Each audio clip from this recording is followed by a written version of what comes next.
Here's a question for you. Can Hollywood rom-com high school movies be any good? Yes, any kind of movie can be good, and I have one for you that I think is really good. It's Say Anything, the first movie by director Cameron Crowe. And let me tell you why I think this movie is great, better than it may appear on first viewing to you cinephiles, coming up next.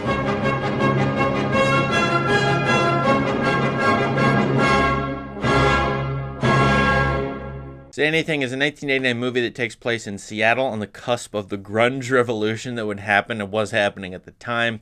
Roger Ebert praised this movie a lot when it first came out, and I encourage you to read his initial review of it. I think this movie is 5 or 10 cuts above the ordinary high school movie. It uses ordinary rom-com romantic comedy conventions, and it's a classical movie. I mean, you change some themes and it could have been made in 1935 or 1955. But this movie, I think, is really well done all the way around, from composition to sound to acting to script and so on. It's a basic movie, but it's really a good time, entertaining, and it's really well done. The movie stars John Cusack as the character that I think everybody falls in love with in this movie, Lloyd Dobler. A unique, great character, fabulous performance. Also, Ione Skye, who plays Diane Court, the love interest in this movie, I think is actually really good in here too. So this couple in the movie is unique because they feel natural, they feel realistic. They do feel to me like, and unlike other movies, these two people should and could go together in the movie. Now, for the guy and girl to get together in the movie is no big deal. Thousands, millions of movies have tried to do this. And in the movie, Lloyd Dobler has just graduated high school, as has Diane Court.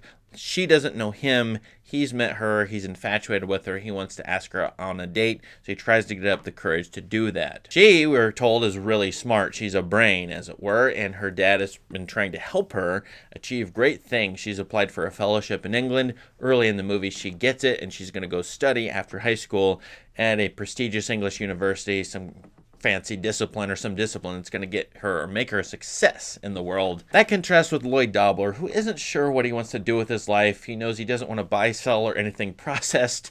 He wants maybe to be a professional kickboxer, which in the movie and at the time was considered very iffy, in a fringe sport that you couldn't make any money in. Careers for high school students, American students, are really important because their parents want them to get a great job and have a great life, or have a lot of money.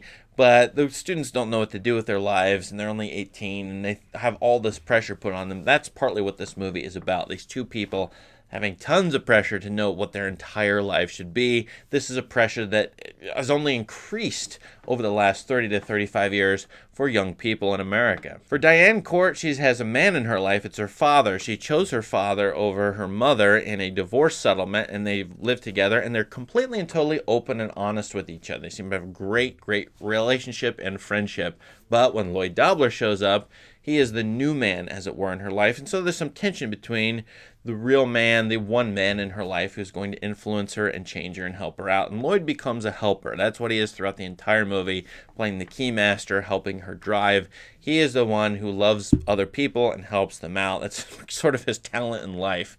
But the father looks down on Lloyd because, hey, Lloyd doesn't have a career plan. And, the father loves his daughter and wants her to have a good man in her life. Anyway, as the movie plays out, I will not spoil it for those who've never seen it. One person gets in trouble. There's some tension over the real man in her life. Should she, hang out more with her father and help him out in his nursing home business? Or should she go with Lloyd? Should she go to London or England, even though she's scared to go on planes? So some of the tension, or maybe all of it, revolves around what will Diane Court do? Which man will she choose? Where will she go in her future? And this movie is a symbol. She's a type, and also Lloyd is, for all American students. What will they do with their lives? What does their future hold? Typical, in this case, for 1989, a Gen X problem, but I think that's been true for all subsequent generations. One of the main things in this movie, and it's in the title, is being honest. Being open, honest, genuine, and real. Those who in this movie are not that. They're liars, they're hypocrites, they're manipulators. The movie has a value system, and they're low, or they're to be avoided. One easy character to discuss is Joe, a sort of sub or minor character who is a manipulator. He is a playboy, as it were. He has a girlfriend, but he has another girl that he has manipulated. She, Corey, who is Lloyd Dobler's friend, has tried to commit suicide, is still hung up on this character of Joe, and Joe tries to seduce her in the middle of the movie. Well, Joe becomes a counterpart to Lloyd. And in the movie, you hear this line about Lloyd.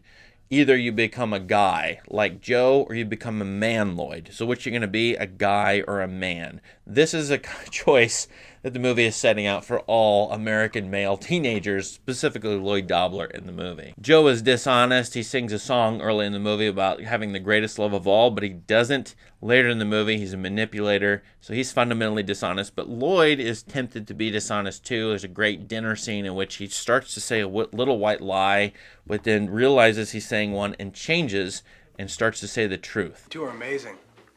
You know? The way you talk. I'm just like that I'm not even like that with anybody. Truth and honesty are focused on and aligned with the generation of this movie that focuses on, Gen X. You know, the people who are 18, 19 years old, born in 1970 at this point, who are into rock and new sorts of styles of music.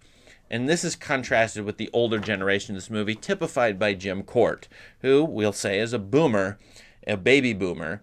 And so you have baby boom versus Gen X, and will these generations get along? How are they different? This movie tries to answer those questions in sort of a natural way. I think Lloyd Dobler is trying to help Diane go forward. Teaching her to drive is teaching her forward progress. Another theme in the movie, she can't get on a plane, she's scared.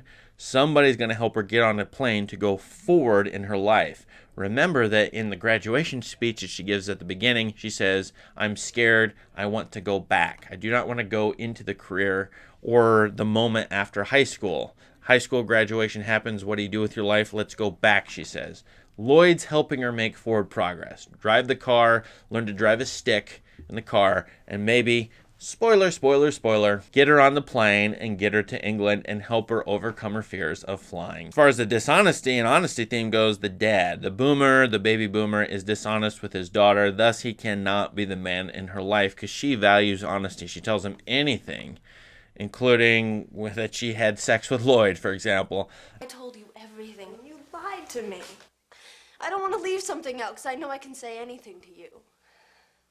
You're a liar and a thief. And so Lloyd is the man who doesn't make her nervous and will tell her anything and be open and honest with her. That's the kind of person you want. You'll notice the music in this movie aligns with the generations. Peter Gabriel's In Your Eyes plays prominently in this movie, which is a 3-year-old song. You have this sort of proto-grunge music that Lloyd likes, also rap as well. For Jim Court, he plays jazz music. Maybe it's classier, maybe it's different than Lloyd. Dave Brubeck, for example, whom I love, but that's 1950s music versus the 1980s, late 80s music that Lloyd and Diane both love. And this type of music is aligned with the generation. Thus, I do see generational differences here. Baby boomers in America versus Gen X in America. I've studied this movie compositionally a lot. I think it's great compositionally, editing.